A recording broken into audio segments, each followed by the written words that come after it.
Star Citizen over 3.18, 3.18.1, 3.18.2, 3.19, 3.20. Now, all of these patch numbers may seem a little bit confusing, and of course, we don't know what they're going to be including or when they're going to release. So, that is what I'm going to try to explain in today's video.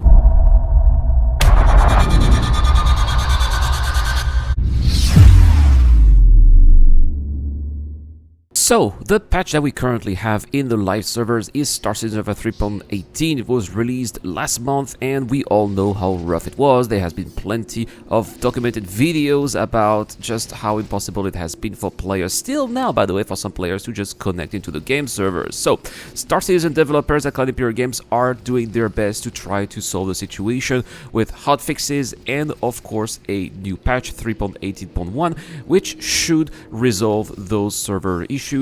That is their main problem, their main goal, to try to allow as many people as possible, basically everyone, to enter the game servers, along with a couple of bug fixes, especially elevators. There's been a lot of killer elevators that has been quite a problem indeed. They're also trying to figure out how to smoothen the experience with some of the ships from the game, like for example the Aegis Reclaimer. But that's not all, because in the PTU right now, because 3.18.1 is in the PTU, at the same time there is another patch also being tested in the PTU, and that is 3.18.2. So yes, right now there are two patches in the PTU, and that is what can be quite confusing. So yes, they are going to be releasing 3.18.1 first and then 3.18.2.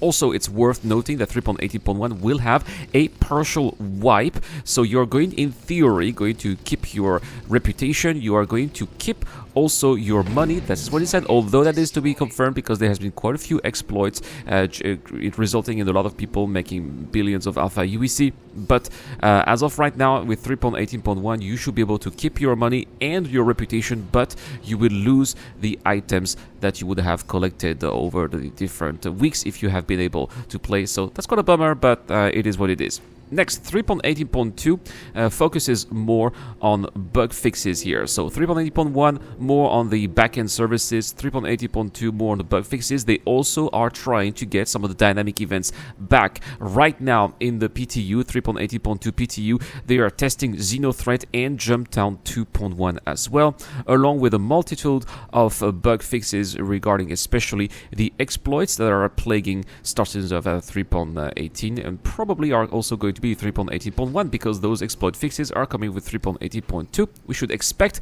3.18.2 to drop not too long after 3.18.1 since both of them are in the PTU. A ton of crashes also fixed in 3.18.2, including 10 client crashes and 10 server crashes as well. So we should expect stability to be much improved here with 3.18.2. Now, there's also a patch 3.19 that's being mentioned more and more these days. 3.19 is the next quarterly patch that's coming up after the 3.18 branch.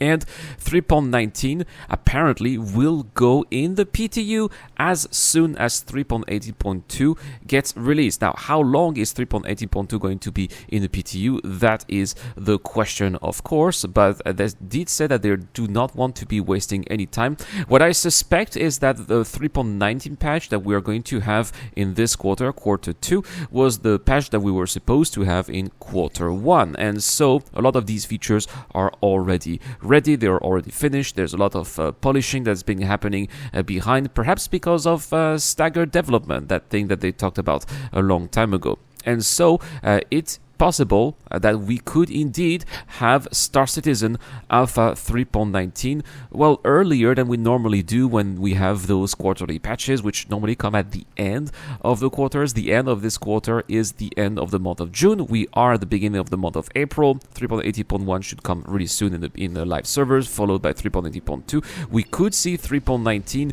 in the PTU by the end of this month, perhaps for a release in May, which would perhaps also coincide with the Invictus Fleet launch week, which would be always very nice because we always have some new ships, and it's a great opportunity to generate some hype. The Invictus launch fleet week has become, at least last year, it was the biggest seller in terms of sales, and so it got a lot of revenue So you definitely would expect Cloud Imperium Games to bring in the hype here for the Star Citizen project. Next, in the last episode of Inside Star Citizen, we were also mentioned about a 3.20 patch. So yes, after 3.19, it's not going to be 4.0, it's going to be 3.20.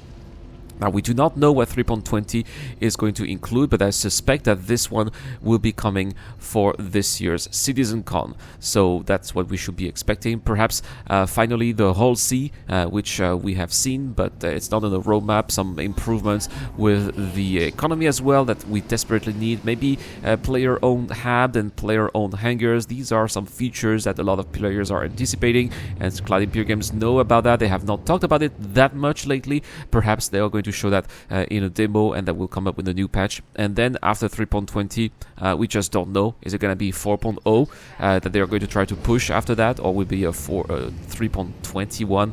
That remains to be seen. But anyway, that is all that we have to say here about the upcoming releases of patches. If you were a little bit confused, hopefully this brought some clarification. Alright guys, next video will be the giveaway video. It will also be a sponsored video from Toby, so well, I just wanted to give you a little heads up. So yeah, all of that would not be possible without my generous Patreons and also my YouTube members as well, including Dr. Fobin, Wolf by Pugzio, Crusher, and Deplorable Infidel. Thank you so much for watching. I've been Erad. I'll see you guys later.